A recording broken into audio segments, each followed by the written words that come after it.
국민 라디오.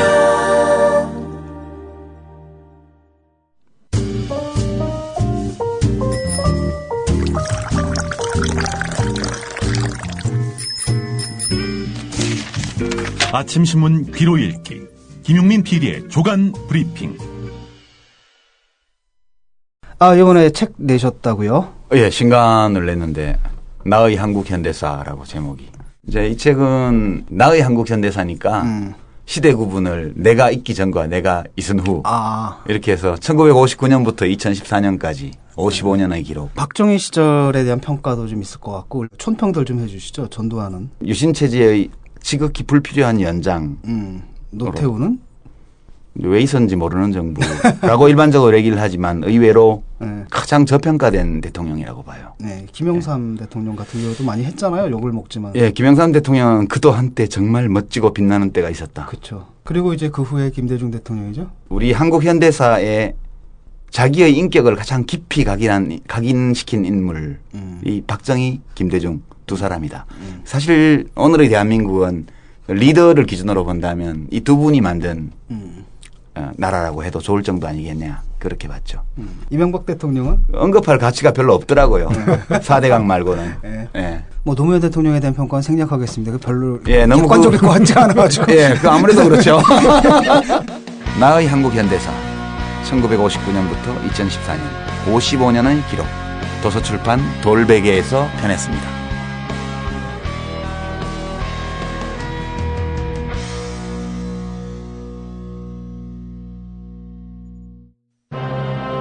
때는 바야흐로 힘없는 백성의 울분이 한겨울 눈처럼 소복소복 쌓여만 가는 2014년. 신여성스러운 그 이름 마녀 톡톡. 아이고 여보 영감, 신선한 야채는 삶아서 맛 좋은 과일은 신선함 그대로 동결 건조한 해땡 주스래요. 마누라야, 그럼 영양소 파괴 없이 한 봉지에 담겼겠구만. 한 봉지를 얼른 물에 타주시오. 읽고 있는 견사도 해땡 주스 마녀 톡톡 한잔하고 싶구나. 여름 푸드 스토리의 마녀 톡톡.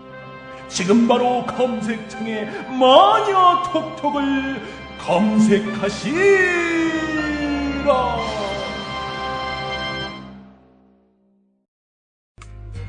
커피. 이제 아무거나 마시지 말자. 커피를 즐기는 사람들에게 질 좋은 한 잔의 커피는 하나의 권리입니다. 커피를 아는 전문가가 정성을 다한 로스팅으로 만든 제대로 된 커피. 제제 원두커피로 여러분의 권리를 누려보세요. 02-749-1002. 주소창에는 카페제제.co.kr 그리고 검색창에는 카페제제를 검색하세요. 카페제제는 서울 용산구에 위치해 있습니다. 카페제제는 카페가 아닙니다. 커피 전문 인터넷 쇼핑몰입니다. 헷갈리지 마세요. 네, 7월 29일자 조간신문 주요 기사 살펴보겠습니다. 김용민 PD의 조간 브리핑입니다. 안녕하십니까? 네, 안녕하십니까? 예. 어제 세월호 사고 관련 재판이 있었는데 단원고 학생들이 법정에 섰죠? 예, 그렇습니다. 증언을 위해서요. 예, 광주지법 형사 11부는 어제 수원지법 안산지원에서 단원고등학교 생존학생 6명과 거동이 불편한 일반인 생존자 3명에 대한 증인신문을 진행했습니다. 그동안 검찰, 경찰 수사와 언론 보도를 통해 참사 당시의 상황이 많이 알려지긴 했지만 어린 학생들의 눈에 어떻게 비쳤는지 직접 듣기는 처음이었습니다. 경향신문 사설에 요약된 내용이 있는데요. 예. 두고두고 안타까운 것은 학생들의 탈출을 막은 선내 방송이다.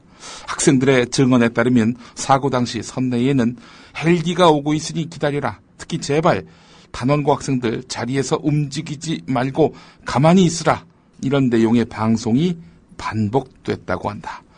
또 다른 학생은 탈출하라는 방송이 나왔다면 캐비닛을 밟고 많은 인원들이 배에서 빠져나올 수 있었을 것이다. 이렇게 증언했다. 자력 탈출이 가능한 상황에서 선장을 비롯한 주요 승무원들이 승객, 특히 단원고 학생들의 탈출을 적극적으로 막았다는 이야기다. 그 이유는 살인 혐의 등으로 기소된 선장과 주요 승무원 수사에서도 아직 속시원이 드러나지 않았던 부분이다. 생존 학생들 눈에는 해경도 구조에 아무런 역할을 못한 것으로 비쳤다. 손 뻗으면 닿을 거리에 있었던 고무보트에 탄 해경은 비상구에서 바다로 떨어지는 사람들을 건져 올리기만 했고, 비상구 안쪽에 친구들이 많이 남아있다고 말했는데도 가만히 바라보기만 했다는 것이다. 선실에서 탈출할 때나 바다에 떨어진 뒤 구조될 때나 친구나 승객, 어선의 도움만 있었을 뿐 승무원이나 해경의 모습은 볼 수 없었다는 것이 그들의 말이다. 예, 이런 내용입니다. 새삼 충격과 울분을 자아낸 단원고 학생들의 증언이 아닐 수가 없는데요. 단원고 생존 학생들은 친구들의 억울한 죽음, 진실을 밝혀달라면서 얼마 전에 학교에서 서울 여의도 국회의사당까지 1박 2일 도보 행진을 벌이기도 했죠. 그들의 친구들을 지켜주지 못한 기성세대는 왜 친구들이 그렇게 됐는지 근본적인 이유를 밝혀달라는 그들의 요구에도 귀를 막고 있는 형국입니다. 예. 세월호 특별법 지지부진하죠. 예. 여전히 논의 자체가요. 예. 예. 세월호 특별법이 사라졌다. 오늘 그 한겨레 기자 칼럼을 한번 보겠습니다. 현장에서라는 코너 제목인데요. 이승준 기자의 기자 칼럼입니다. 여야 정치인들 모두 세월호 참사 이전과 이후가 다른 대한민국을 만들겠다고 목소리를 높였지만 어느새 세월호 참사의 교훈은 국회에서 사라졌다. 지난 24일 주호영 새누리당 정책위 의장은 최고위원회의에서 세월호 참사는 손해배상 관점에서 보면 기본적으로 교통사고라고 말했다. 사고 발생 100일째 세월호 참사는 대한민국을 혁신해야 하는 역사적 전환점에서 어찌 피해자들에 대한 보상, 배상 문제가 걸린 교통사고로 그 위상이 격화될 수 있는가? 기자는 이렇게 물어보고 있습니다. 왜 갑자기 보상, 배상 문제를 제기하는가 하는 순진한 의문에 대한 답을 찾는 데에는 오랜 시간이 걸리지 않았다. 이승준 기자는 칼럼을 이렇게 이어가고 있는데요. 이완구 새누리당 원내대표가 다음 날인 7월 25일 새정치연합의 특별법안은 천문학적인 예산이 투입된다. 국민들에게 이걸 어떻게 설명해야 할지 난감하다라고 말했다. 새누리당이 보상 배상 문제를 들고 나오기 시작한 시점은 순천에서 40일 전에 발견된 변사체가 검경이 그토록 요란스럽게 뒤쫓던 유병언 전 회장이었다는 사실이 밝혀지면서 박근혜 정부와 검경에 대한 비난이 일제히 쏟아지던 때와 겹친다. 이런 이완구 대표의 그 발언이 있고 나서 대웹이라고 적힌 모바일 메신저와 SNS를 통해서 괴문서가 번지기 시작했다. 새누리당이 당내 의원들에게 보낸 것인데 문서 파일에는 협상 과정에서 여야 합의로 제외한 보상 배상 지원 항목이 마치 야당의 현재 요구사항인 것처럼 담겨져 있었다. 세월호 사고의 진짜 원인을 밝혀내고 안전한 사회를 만들자던 세월호 특별법의 정신이 730 재보선을 앞두고 여야 정쟁거리로 전락한 것이다. 성역 없는 진상규명을 위해 세월호 특별법을 제정하자는 유가족들의 호소도 새누리당이 꺼내든 보상 배상 카드에 한순간에 생떼로 왜곡됐다. 이런 이야기입니다. 예. 세월호 진실을 회피하는 주체 바로 여당이라는 점을 분명히 우리는 인식해야 된다는 겁니다. 진실만 회피하는 것이 아니죠. 책임도 회피합니다. 오늘 세계일보 일면 머릿기사입니다. 여권 핵심부는 유병언 회장에 대한 검찰, 경찰의 부실수사 책임과 관련해서 정치권에서 경질 대상으로 거론된 황교안 법무부 장관을 유임하기로 내부 방침을 정한 것으로 알려졌다. 이렇게 전했는데요. 예. 황교안 장관과 함께 책임 논의 제기된 김진태 검찰총장, 이성한 경찰청장의 거취에 대해서는 선 사퇴 수습 후 교체 검토 이런 쪽으로 가닥을 잡은 것으로 전해졌다. 세계일보는 이렇게 전하고 있습니다. 예. 며칠 전에 동아일보가 황교안 법무부 장관 바뀔 수도 있다 이렇게 쓰지 않았습니까? 예. 예. 바뀔 수도 있다라는 거였고요. 예, 경질 안 한다가 왜 일면에 오는 뉴스가 되는지 잘 이해가 안 됩니다. 여권 내부에서 돌고 있는 이야기를 들어보면 기가 막힙니다. 경찰에 그 유병헌 회장 장남 검거와 또 최재경 인천지검장 사표 제출로 문책론이 상당히 희석됐다. 이런 얘기를 여권 안에서 들을 수 있었다는 겁니다. 그렇기 때문에 황교안 장관 뭐 경질까지 할 필요가 있겠느냐. 이런 얘기가 나오고 있다는 겁니다. 그러니까 이제 꼬리를 어디에서 자르느냐라고 따져봤을 때 최재경 인천지검장 그리고 이름은 기억이 안 납니다만은 전남지방경찰청장. 예. 직위 해제됐죠? 예. 예. 그러면 지금 남은 사람이 이제 유병헌 씨 그 운전기사 아닙니까? 예. 이 사람 잡으면 검경 수뇌부도 이제 운전하겠네요. 검찰총장, 경찰청장. 예. 예. 무사할 겁니다. 운전기사 잡느냐 안 잡느냐가 이 사람들의 그 목이 온전하느냐 온전하지 못하느냐 그 관건이 될 것 같습니다.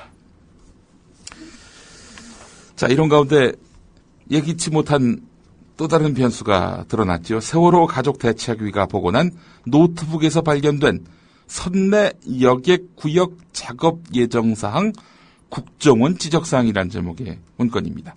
이 노트북은 바로 세월호 선원들이 업무용으로 쓰던 노트북이라고 하지요.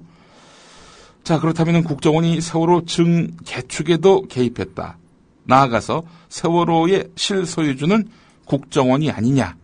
이런 의혹이 가능한 거 아니겠습니까? 자, 어제 신문들이 특히 조중동은 전혀 보도를 하지 않다시피 했고요. 조선동아는 전혀 보도하지 않았고 중앙일보는 지나가다 한 줄 정도 이렇게 보도했고 MBC도 완전히 외면을 한 그런 내용입니다. 그러나 세월호의 실소유주가 국정원이 맞는다면은 이건 세월호 국면이 180도 뒤집히는 거 아니겠습니까? 자, 그럼에도 불구하고 이 이른바 영향력 있다는 언론들이 별 관심을 갖지 않는 부분, 이건 결국 여권이 이 내용이 쟁점화되는 것을 바라지 않는 것 아니냐 하는 그런 의구심을 지을 길이 없습니다. 그렇지 않아도 한국일보가 오늘 오면에서 세월호 노트북에서 국정원 지적사항 문건이 나왔는데 이것이 선거판을 흔드나 이런 제목을 달았습니다. 세월호에서 나온 업무용 노트북을 복원하는 과정에서 발견된 국정원 지적사항, 이에 대해서 야당은 새누리당을 압박할 수 있는 카드로 판단하고 국회 차원의 조속한 진상조사를 요구하면서 강한 드라이브를 걸고 있는 형국인데요. 반면에 새누리당은 막판 박빙 승부가 벌어지고 있는 재보선에 미칠 파장을 최소화하는 데 주력하는 분위기라는 겁니다. 자칫 시들한 세월호 참사 심판 분위기가 재점화돼서 선거에 영향을 미칠 수 있다. 이렇게 우려하고 있다는 겁니다. 그동안 세월호 유족들을 모독하고 능멸했던 새누리당, 이런 새누리당으로서는 세월호 국면 다 끝났다라고 판단을 했는데 또다시 이 세월호 문제가 거론되는 것 자체가 부담이 될 수밖에 없다는 겁니다. 오로지 선거 때만 민의를 살피는 이런 정당. 730 재보선에서 승리 가능성이 높아지고 있다고 하지요. 이 나라의 민주주의를 되돌아보게 만드는 그런 현실입니다. 730 재보선 소식은 잠시 후에 또 전해드리도록 하고요. 예. 오늘 경향신문 일면 기사 한번 보겠습니다. 중국 소비자들이 공인인증서 때문에 국내 쇼핑몰에서 천송이 코트를 살 수 없다는 박근혜 대통령의 말은 사실이 아닌 것으로 드러났다는 기사입니다. 복수의 금융당국 관계자는 박근혜 대통령이 천송이 코트를 언급한 지난 3월에도 중국 쇼핑객들이 비자, 마스터카드 등 해외 겸용카드를 활용하면 국내 인터넷 쇼핑몰에서 물품을 구입할 수 있었다, 이렇게 확인했다는 겁니다. 전자금융거래법에 따라서 신용카드로 30만 원 이상의 물품을 구매하려면 공인인증서라는 본인인증 절차를 거쳐야 하지만 이거는 국내 카드사와 결제 대행 업체에 적용될 뿐 해외 카드사에는 적용되지 않는다는 겁니다. 이런 기초적인 사실을 오늘 경향신문이 최초로 보도하네요. 예. 근데 사실은 이게 못 샀던 게 해외 겸용카드가 아닌 중국 신용카드와 국내 그 인터넷 쇼핑몰 사이에 이 계약 관계가 성립이 안 돼서 못 산다는 얘기. 예. 그러니까 박근혜 대통령이 잘못 알고 있다는 얘기는 이 얘기가 나온 직후부터 좀 보도가 됐던 그렇죠. 내용입니다. 물밑에서 여러 예. 뭐 소수 매체를 통해 나왔는데, 자, 근데 다시 또 천송이 코트 여전히 못 산다 이런 얘기가 나오면서 예. 경향신문이 기사화한 것 같습니다. 중국인들이 현지에서 한국 사이트에 접속해서 직접 구매를 할 때 대부분 비자 카드 등을 사용하기 때문에 공인인증서 의무 대상이 아니라는 거죠. 금융당국은 박근혜 대통령의 언급이 사실과 다르다는 점을 이미 알고 있었지만은 보고조차 하지 못한 것으로 알려졌다고 경향신문은 전하고 있습니다. 한 당국자는 대통령에 대한 반론을 말할 수 있는 분위기가 아니다. 대통령 지시사항이 나온 이상 따르지 않을 수 없다. 이렇게 말했다는 겁니다. 지금 천송이 코트 못 산다는 건 박근혜 대통령이 자체적으로 판단해서 한 얘기입니까? 아니면 누가 보고를 해서? 누가 이렇게? 보고를 해서 했겠죠. 예. 본인이 뭐 중국 신용카드를 갖고 있다는 얘기인가요? 도리어 이 대통령의 이런 언급으로 인해서 카드사 정보 유출 사태 이후로 정책 주요 목표로 떠오른 정보 보호 강화 방안이 공연불이 되고 있다는 겁니다. 뭐 사실은 공인인증서, 이 보안 때문에 걸어놓는 거 아니겠어요? 근데 이거를 사실상 무력화시키라는 대통령의 지시가 있었으니 이게 사실은 정보보호 강화 정책 기조에 역행하는 것이라는 얘기죠. 어디서 그런 낭설을 대통령에게 보고를 했는지 이 사람을 색출하고 근절시켜야 될 것 같습니다. 예. 별에서 온 뭐 보좌관이 보고서를 쓴 모양입니다. 최경환 경제팀의 정책 기조와 관련한 서울신문, 한국일보, 경향신문의 기사와 사설을 소개해드리겠습니다. 서울신문 일면 기사입니다. 정부가 이르면 내년부터 서울과 수도권에서 재건축할 때 85제곱미터, 즉 33평형 이하의 주택에는 전체 60% 이상을 공급하고 연면적 대비 50% 이상 되도록 제한하는 현행 규제를 폐지한다는 겁니다. 재건축을 할 때 소형 평수 의무적으로 공급하도록 하는 그런 규제를 전면적으로 없앤다는 겁니다. 재건축 초과 이익 환수제 폐지도 눈앞에 두고 있는 그런 상태인데, 따라서 재건축 관련한 핵심 규제들이 완전히 사라지게 되는 것이죠. 최근에 그 정부가 주택담보인정비율, 이른바 LTV, 총부채 상환비율 DTI, 이런 대출 규제를 완화하면서 이렇게 재건축 규제의 장벽도 허물게 되면은 뭐 부동산 시장 활성화에 정부가 올인한다라는 그런 시도로 읽히지 않을 수가 없는 겁니다.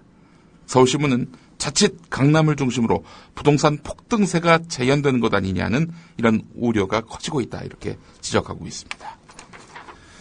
이런 그 최경환 경제부총리의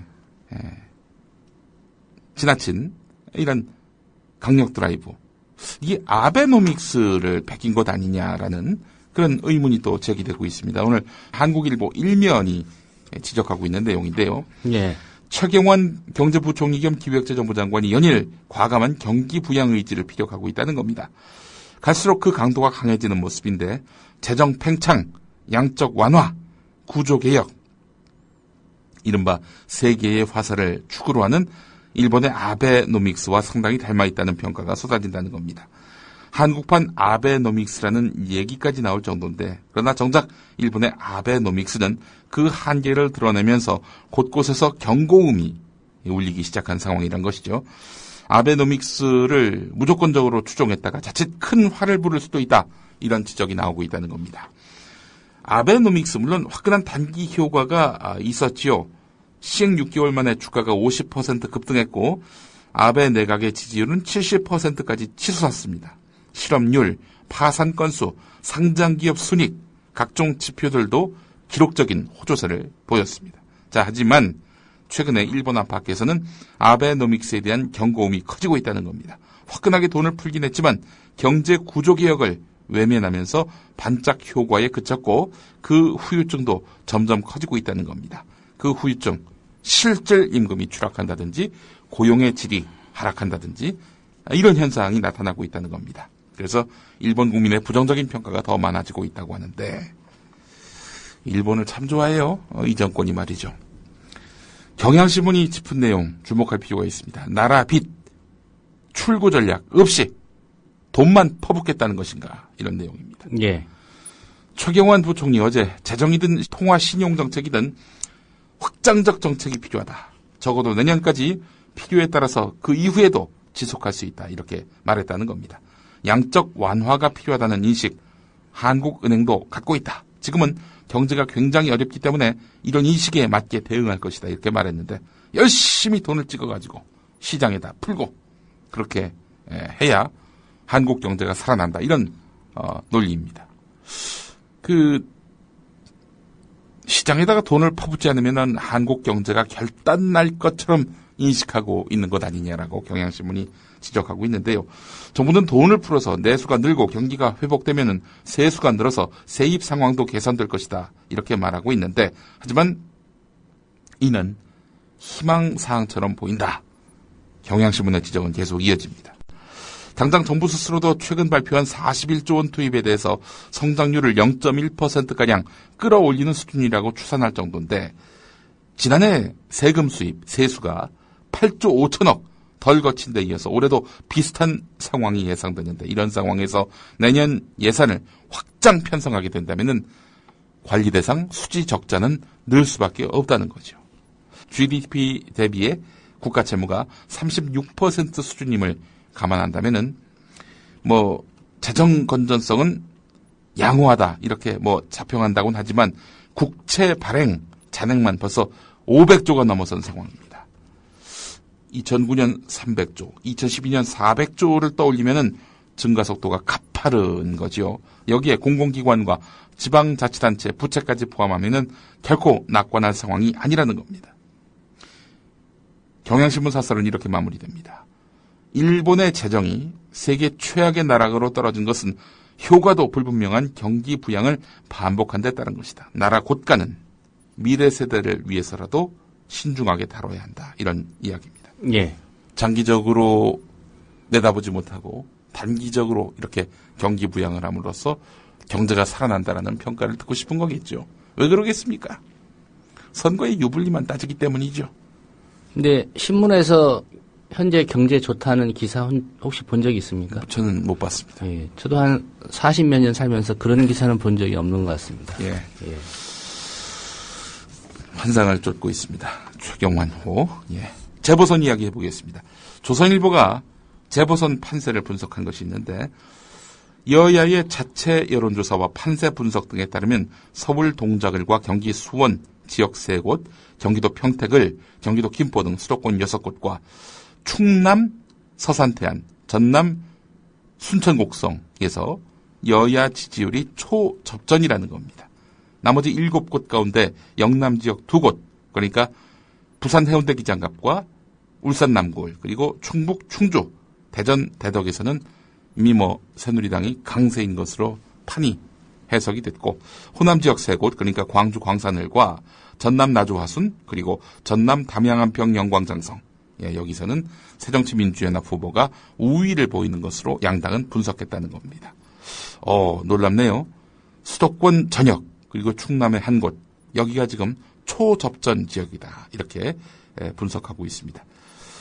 여론조사 전문가들은 야당의 공천파동 여파 등으로 새누리당 우위로 흘러가던 재보선 판세가 야권 단일화 효과와 유병헌 회장 검거 실패에 따른 세월호 심판론 재부상으로 다시 흔들리고 있다. 이렇게 분석하고 있다는 겁니다. 자, 이런 가운데 오늘 한국일보가 오면에서 김용남 새누리당 수원병 보궐선거 후보 이 재산 축소 신고 공고문이 어제부터 투표구마다 나붙으면서 승패에 미칠 영향에 정치권의 이목이 집중되고 있는데 주목되는 것은 법조계에서 김용남 후보가 당선되더라도 선거법 위반 혐의로 당선 무효형에 해당할 가능성이 높다는 지적이 나오고 있다라고 한국일보가 전하고 있습니다. 아시는 대로 논이라고 했는데 알고 보니까 돼지였어요. 그렇게 해서 한 5억 정도 재산을 축소 신고했다라는 것이 김용남 후보의 문제 아니겠습니까?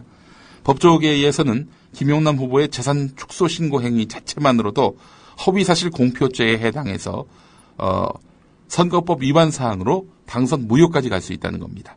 익명을 요구한 한 선거법 전문 변호사는 선관위도 재산 축소 신고 부분을 인정한 만큼 이것은 공직선거법 제250조 2항 허위 사실 공표 위반 혐의 요건에 해당된다. 물론 당선을 목적으로 했느냐를 두고 고의성, 의도성 여부에 대한 판단이 남아있지만 최근 법원 판단은 허위 사실 공표 행위 자체를 문제 삼는 추세이기 때문에 선거법 위반 사항을 빠져나가기 쉽지 않을 것이다.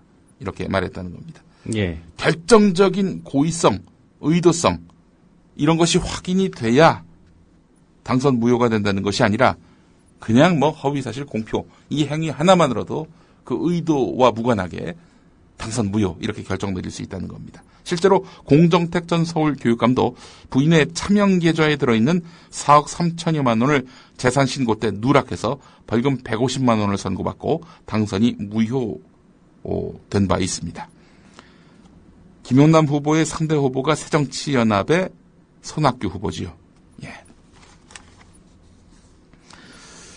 오늘 중앙일보의 표가 아주 주목됩니다. 사실 지금 깜깜이죠.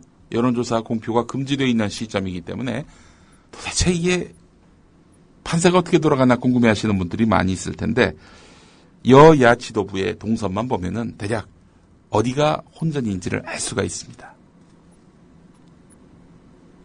뭐 여기가 빨리 지도부가 가서 도와줘야 이곳에 그 판세를 우호적으로 돌이킬 수 있다. 이런 계산 때문에 지도부가 많이 찾을 수밖에 없다는 거지요. 새누리당 지도부는 어딜 많이 갔나?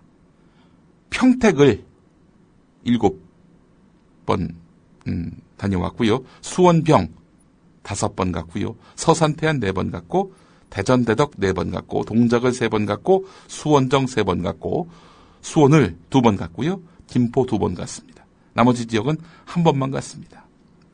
1번만 간 곳은 어디냐? 그러니까 말하자면은 완전히 진다고 판단하거나 여기는 뭐 더 신경 안 써도 이길 것이다라고 판단하는 곳 아니겠습니까?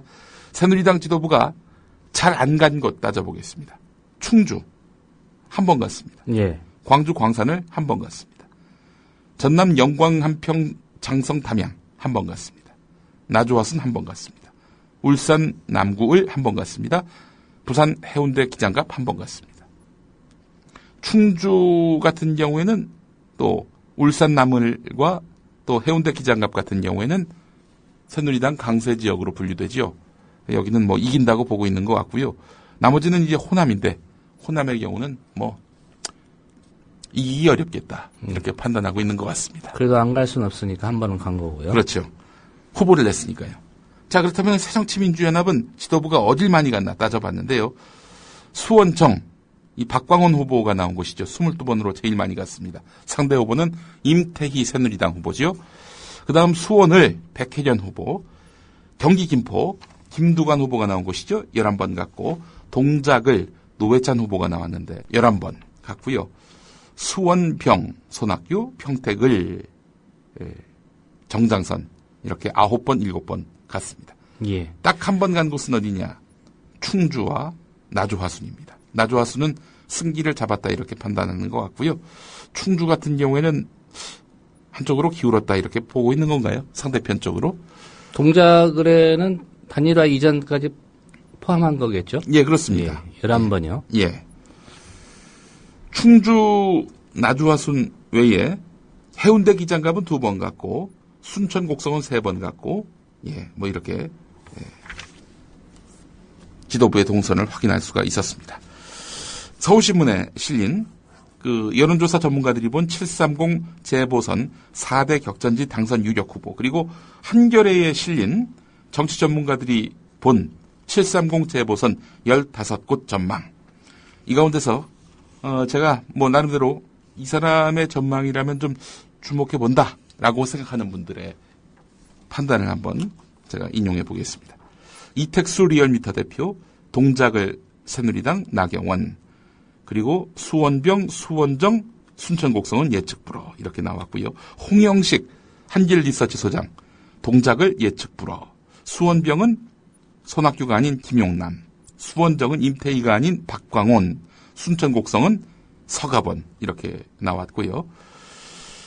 윤희용 민컨설팅 여론분석센터장 이분 같은 경우에 야권 후보 단일화의 파급력이 약했고 평일에 치러지는 선거라서 여권에 유리하다면서 8대7로 결론이 날 것 같다. 8이라 하면 여당, 7은 야당 이렇게 나온다는 겁니다.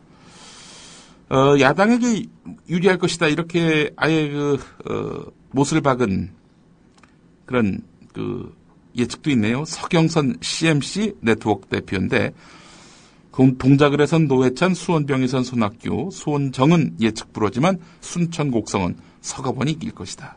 이런 예측도 있고 최창렬 용인대 교수 이분도 저 방송에 많이 나오는데 이분 같은 경우 7대8 그러니까 여당 7, 야당 8 이렇게 해서 야권에게 유리할 것이라고 전망했습니다. 민심이 유병헌 미스터리 또 여권의 세월호 특별법 처리 지연에 대해서 심판할 것이다. 이렇게 전망을 했습니다.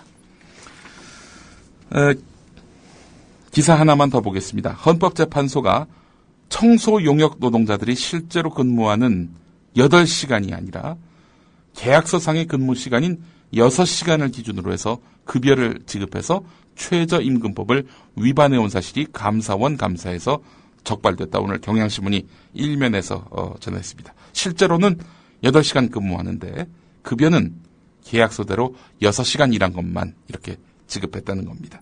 최저임금법을 어긴 우리나라 최고 헌법기관 헌법재판소 이야기입니다. 예, 헌법재판소가 최저임금법을 어겼다. 헌법 위반은 아니니까 괜찮다고 하지 않을까요? 우리는 그런 소소한 법, 이거는 우리에게는 별 관심사가 아니다. 예. 뭐 이런 얘기 위반하려면 헌법 정도는 위반해야지. 이런 입장이 아니었으면 합니다. 예. 오늘 여기까지 하겠습니다. 네, 김용민 PD의 조간 브리핑이었습니다. 잘 들었습니다. 예.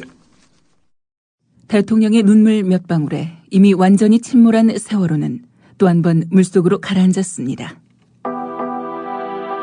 수학여행을 가던 길이었는데 정말 다행스럽습니다. 전원이 다 구조됐다는 소식, 이 소식 전해드립니다. 군 당국은 해군 함정들은 물론이고 육군과 공군까지 동원 가능한 모든 전력을 침몰 사고 현장에 급파했습니다. 그 담화 내용을 보면요, 예상을 뛰어넘은 일종의 국민들한테 좀 충격을 좀 준 것 같습니다. 그런 면에서 본다면 대통령의 이제 담화는 매우 성공적이었다, 저는 그렇게 보여지고요. 유병헌 씨의 도피를 돕다가 체포된 30대 여성 신모 씨의 모발과 순천 별장에서 가져온 체액이 묻은 휴지의 DNA 검사 결과가 언론이 사회의 공기라고요? 갈 길을 잃어 표류하면 흉기가 될 수 있습니다. 권력과 자본으로부터 완벽하게 독립한 협동조합 언론, 미디어 협동조합. 조합원이 돼 썩지 않도록 계속 커가도록 힘이 돼주십시오. 조합원 가입은 미디어 협동조합 국민TV 홈페이지에서 하실 수 있습니다.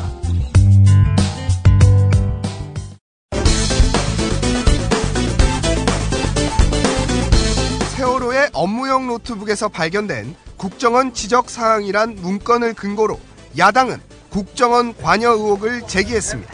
내용과 여러 가지 정황을 보면 국정원이 소유주처럼 행세를 하고 있는데, 그러자 국정원은 즉각 해명 자료를 내 자신들은 지난해 3월 18일에서 20일 세월호의 국가보호장비 지정을 위해 보안 측정을 했을 뿐이며 이는 세월호가 증개축 후 첫 출항한 3월 15일 이후라고 해명했습니다.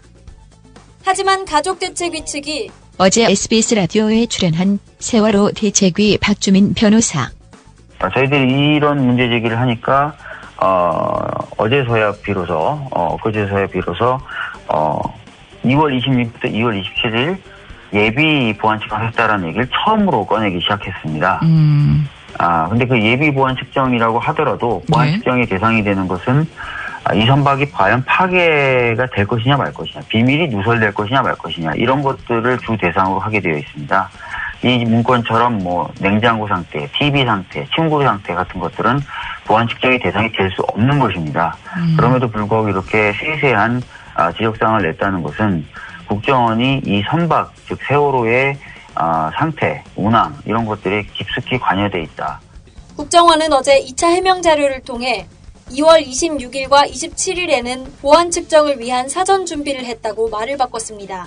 국정원은 인천해양항만청, 항만공사, 해운조합 등과 합동조사를 했다고 주장하지만 왜 1차 해명 때는 이 사실을 숨겼는지 의문입니다. 한편 국정원이 세월호 증개 축에 관여했다는 가족대책위 측의 주장은 지상파 3사 중에서는 MBC가 이에 대한 보도를 일절하지 않았습니다. 보수 언론 조선일보, 중앙일보, 동아일보 지면에서 찾아볼 수 없었습니다. 중앙일보에는 없는 뉴스, JTBC는 다뤘는데 JTBC의 보도 중 특별히 주목되는 부분은 국정원은 일단 일정 규모 이상 선박은 국가보호장비로 지정한다고 해명했습니다. 하지만 취재진이 2,000톤급 이상 여객선 17척의 유사시 보고 계통을 모두 파악한 결과 세월호만 국정원 보고가 명시된 것으로 나타났습니다. 국정원은 보고 계통이 담긴 선박 운항 규정은 해운사가 자체적으로 작성하기 때문에 국정원은 모르는 일이라고 주장했습니다. 그러나 세월호만 보고 체계 속에 들어가 있다는 것은 여전히 의문으로 남는 대목입니다. 이를 정치공세로 치부하는 새누리당. 새정치연합은 세월호에서 발견된 노트북에 담긴 선내 여객구역 작업 예정 사항이라고 하는 제목 옆에 국정원 지적 사항이라고 쓰여 있는 것을 두고 국정원이 세월호 운영 및 전개 축에 관여한 증거라고 연일 근거 없는 의혹을 제기하고 있고 확산시키고 있습니다. 또한 이를 규명하겠다면서 730 재보선 바로 전날인 7월 29일 날 정보위원회를 소집을 하겠다고 하고 있습니다. 보안 관련 사항은 국정원의 정상적인 직무행위입니다. 이러한 문건이 나왔으면 우선 작성자를 찾아서 작성 이유 등을 정확하게 알아보고 납득이 되지 않는 부분이 있으면 그때 가서 적시된 관계자들에게 문의를 하는 것이 순서일 텐데 뜬금없이 국정원이 세월호 운영 및 전개 축에 관여한 증거라며 의혹을 제기하는 것은 도저히 이해할 수 없는 것입니다. 세월호 국정조사 특위의 야당 의원들입니다. 지난해 1년간 국정원은 이명박 정권의 원세훈 논장 체제에서 불법적으로 실행한 인터넷 여론 조작 관련 대선 개입 사건, 간첩 조작, 증거 조작 사건, MLL 대화록 악용 사건 등을 수습하는 데 시간을 보냈고 이 과정에 원세훈 논장 시절의 일부 정치 개입 세력들의 개혁 방해 시도와 저항이 있었습니다. 2012년 10월 세월호 도입과 국정원 보안 점검 건도 원세훈 전 원장 시절 벌어진 일로 이를 은폐해서는 절대로 안 됩니다. 터졌다 하면 참사, 들켰다 하면 국정원. 나라 걱정의 원천 국정원, 걱정원으로 이름을 바꿔야.